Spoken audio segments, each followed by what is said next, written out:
Hey readers, this is Liz Davidson from Beyond Solitaire, and I want to finally give my review of the last book on the Booker Prize Shortlist for me to read, and that is Burnt Sugar by Avni Doshi.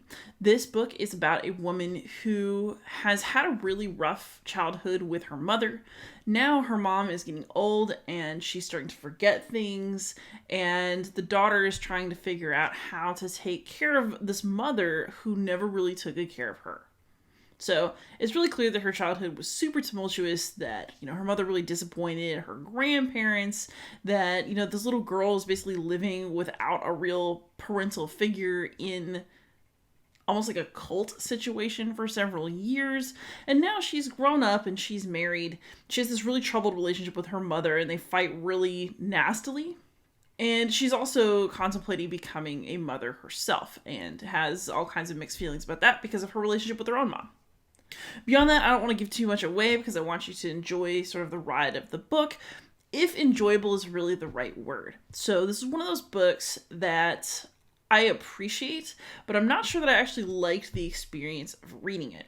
There are a number of reasons for that. One is just honestly that the emotions expressed in this book are so brutal and so unpleasant that it almost feels like you're seeing too much of the characters and too much of their internal lives.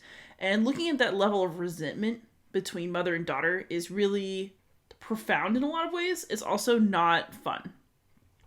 This is especially true when it's combined with Doshi's tendency to really get into bodily descriptions when she is giving you context or taking you through the main character's thoughts. So she thinks about what people look like what their skin looks like, how they smell, hair growing out of various parts of their bodies. And I'm already a little bit funky about bodies. I don't really like to think about them too much, to be really brutally honest.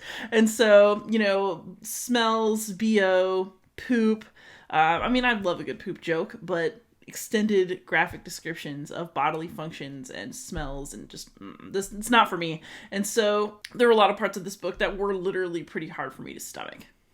That said, the writing is technically really beautiful, and I absolutely understand why this book got as much attention as it did. I'm glad that I read it.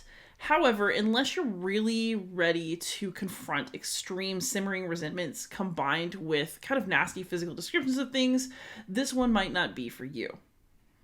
I will warn you that there are even moments where the main character visits her father and thinks about sleeping with him briefly. She's created a character that's maybe a little bit too raw. At the same time, though, interactions between mother and daughter and, thoughts about art and how art can express a person's needs and inner obsessions because the main character is an artist. There's a lot going on with that I thought was actually very profound and really cool. Especially because Doshi takes the time to talk about memory because, the mother's losing her memory. The daughter does art projects that are related to memory. There's a lot of remembering in the narrative. And that theme is really interestingly played with throughout. So that's my quick rundown of Burnt Sugar by Avni Doshi. And it's a book that I respect. It's a book that I appreciate, that I'm glad I read. Didn't really enjoy it. So I give it 3.5 stars. I'll probably never read it again, but I don't regret the first time around. Let me know what you think in the comments, and happy reading.